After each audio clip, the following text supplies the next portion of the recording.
former basketball coach, one of the things I always share with my players was, at the beginning of the competition, it's going to be important for us to get a sense of how the game is being called by the referees in order to make the necessary adjustments.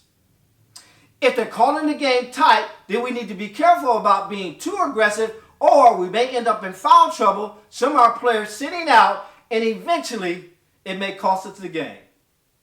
There are some children who are in foul trouble sitting out in juvenile hall because when they stepped out of bounds, their parents refused to blow their whistle.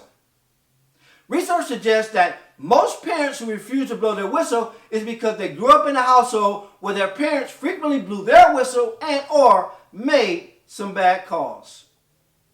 These are the parents who believe that it's important not to be hard on their children because their parents were hard on them.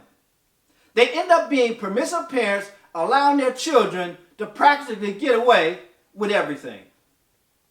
In our first video, The 4 Roles of a Parent, we talked about a parent's role as a teacher using the VARK model to teach new skills.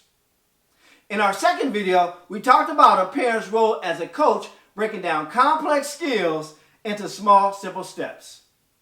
In our third video, we talked about a parent's role as a cheerleader, cheering unsuccessful effort, recognizing when it's time to change the cheer, and also continuing to cheer.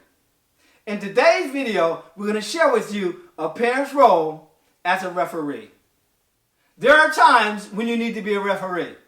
However, the more effort you put into teaching, coaching, and cheering, the less time you will spend blowing your whistle. Children are not perfect. They're going to make some mistakes, they're going to commit some fouls, and they're going to step out of bounds. But when this happens, it's going to be important for you as a parent to blow your whistle.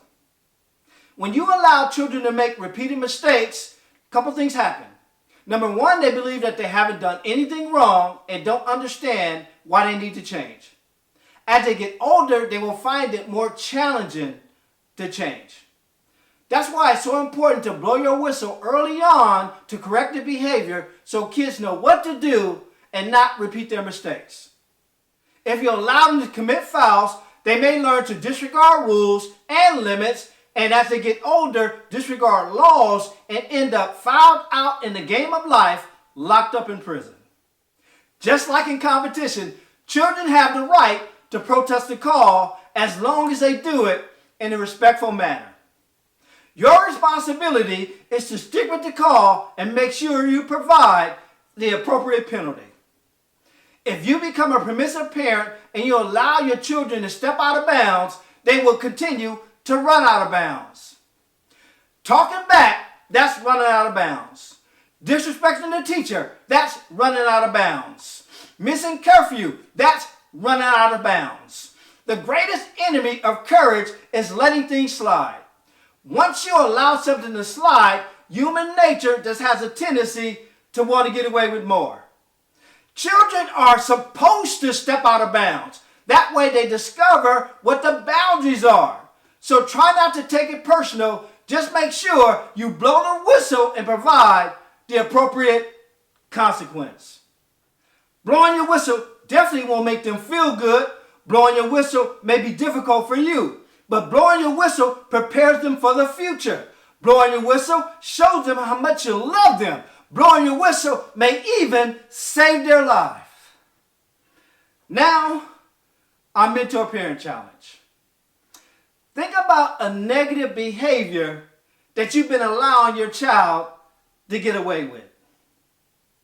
Your mentor challenge is to practice blowing your whistle and providing an appropriate penalty. In the comment section, please write down the behavior and the penalty. I'll take a moment to make sure that it's appropriate. Also, if you think others would benefit from this video, please share.